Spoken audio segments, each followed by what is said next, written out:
Good morning, everyone, and welcome back. In recent news, President Abraham Lincoln has just passed the official 13th Amendment, which has officially abolished slavery.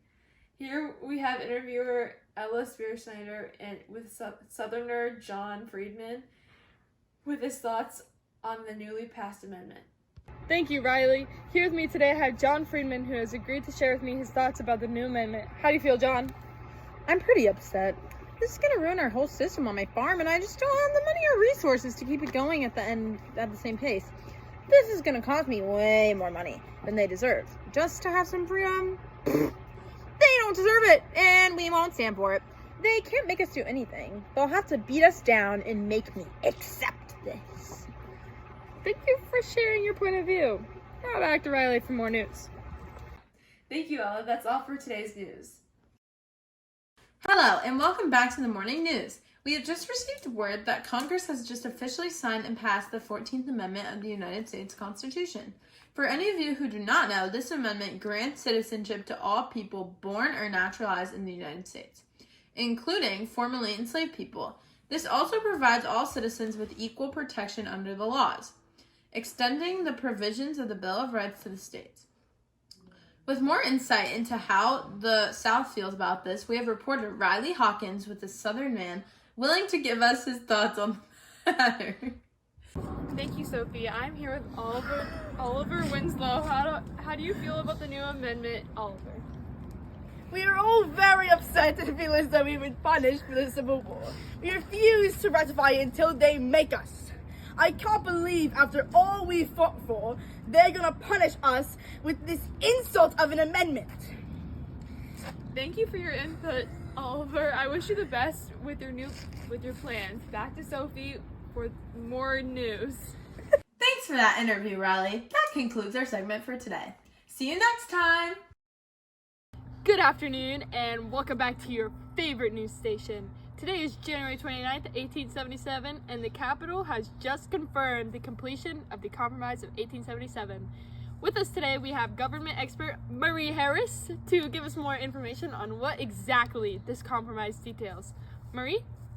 The compromise states that the Southern Democrats will acknowledge Hayes as president, but only on the understanding that Republicans would meet 5 demands. The 5 demands are that the Union will remove all remaining military forces from the former Confederate states. At least one Southern Democrat will be appointed into Hayes' cabinet, and there will be construction of another transcontinental railroad through the South and Texas. Legislation must help industrialize the South and restore its economy through following Reconstruction, and they want the right to deal with African American citizens in the southern states. Thank you so much for that insight, Marie. That's all for today's news. Good evening, everyone, and welcome back to your nightly news. It's March 2nd, 1867, and white Southern Democrats have been working on a campaign to get rid of African Americans' political power. It's been 2 years since the start of the campaign, and to fill you in on this story, we have Sophie Risbicki coming to you live from Virginia, one of the main states involved. Thank you, Riley. Yes, I'm here in Virginia with one of the main leaders of this campaign, Southerner Tom Lindahl. Thank you so much for having me, Miss Sophie. Yes, our campaign is going great. Glad to hear that, Mr. Lindahl. Could you please inform us about what the campaign is trying to accomplish? Oh, yes, certainly.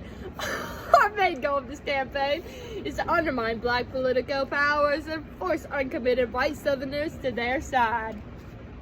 Oh, well, why did you want to do that? Well, simply because African Americans should not be allowed to vote or hold office. That's insane. They aren't even Americans and they don't deserve any rights. Oh, well, thank you, Mr. Lindahl, for allowing us to hear what is happening in this campaign. Back to you. Thank you, Sophie. That's all for today. Good morning, and thank you for joining us today. It's official. The 15th Amendment has just been approved, and black men can officially vote. We have 2 visitors today willing to share their views on the amendment. First up, we have interviewer Riley Hawkins with James Jeffrey, a black American who has just earned the right to vote, and his views on the matter. Hello, James. How are you feeling now that you've just been officially been given the right to vote. I'm feeling great. I'm so happy that all of our hard work is finally paid off and all of our voices are being heard.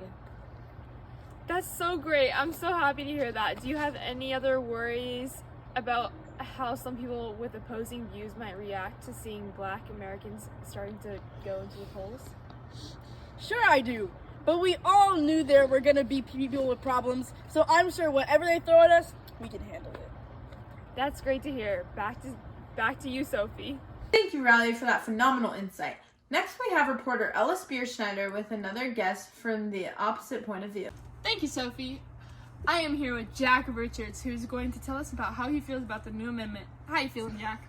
I'm furious. I can't believe they do this to us. They have no right to be able to stick their noses in our government when half of them can't even think for themselves, much less read the names on the paper. Me and my buddies in the KKK are planning to shut this down no matter what it takes. Those people aren't getting anywhere near our ballots. Well, thank you for the insight. I hope we can still keep the peace. Back to Sophie for further news. Thank you both for your input. This is all we have for today. Have a great rest of your day.